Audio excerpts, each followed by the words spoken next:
Le petit pouce bleu.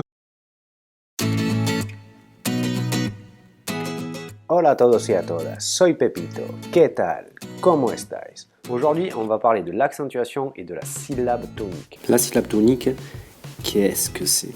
La syllabe tonique, dans un mot, c'est une syllabe qui est plus forte que les autres.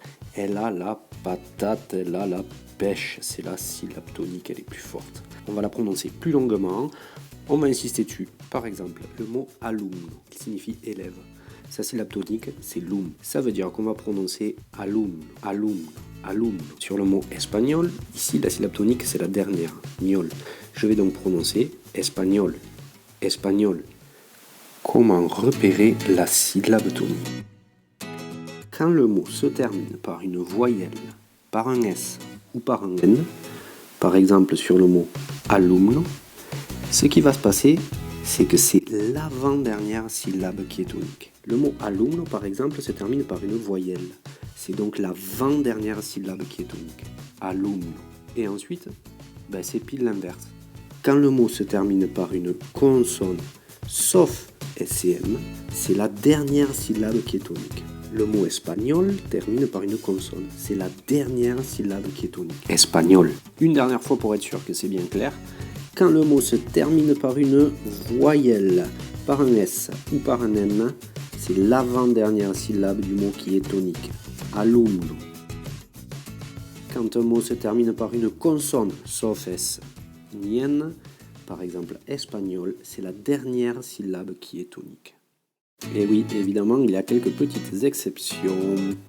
Certains mots ne respectent pas les règles que nous venons de voir. Ces mots-là, on va les repérer très facilement parce qu'ils vont porter un tilde sur la syllabe tonique. Un tilde, c'est un accent. Vous les avez déjà croisés sûrement en espagnol, par exemple. Sur A, sur E, sur I, sur O, sur U. Avec ces exemples, vous allez tout comprendre. Regardez le mot árbol. Il se termine par une consonne. Normalement, un mot qui se termine par une consonne devrait être accentué sur la dernière syllabe. Or, ce mot porte un tilde ici. Donc, le mot est finalement accentué sur la syllabe qui est désignée par le tilde. On va donc dire finalement el árbol. C'est tout simple. Les mots qui ne respectent pas les règles portent un tilde. On ne peut pas les rater. Et le tilde nous indique où est la syllabe tonique. Finalement, c'est encore plus simple. Regardez avec le cas de pájaro.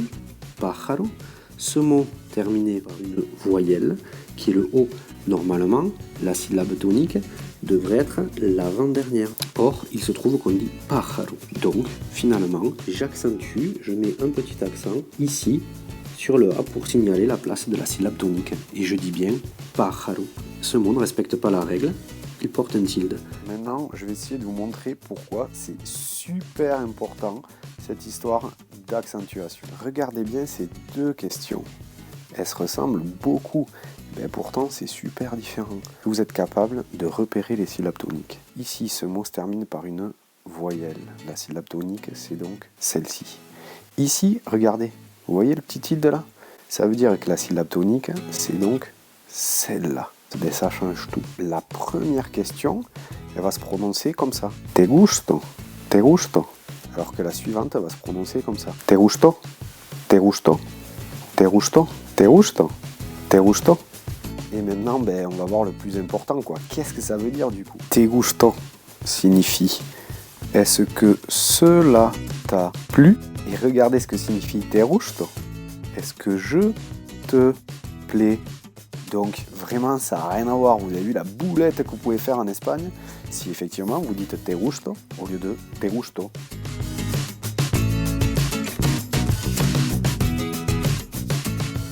C'est tout pour aujourd'hui, j'espère que ça vous a plu. Oh mais le petit pouce bleu, hasta luego. Le petit pouce bleu, hasta luego.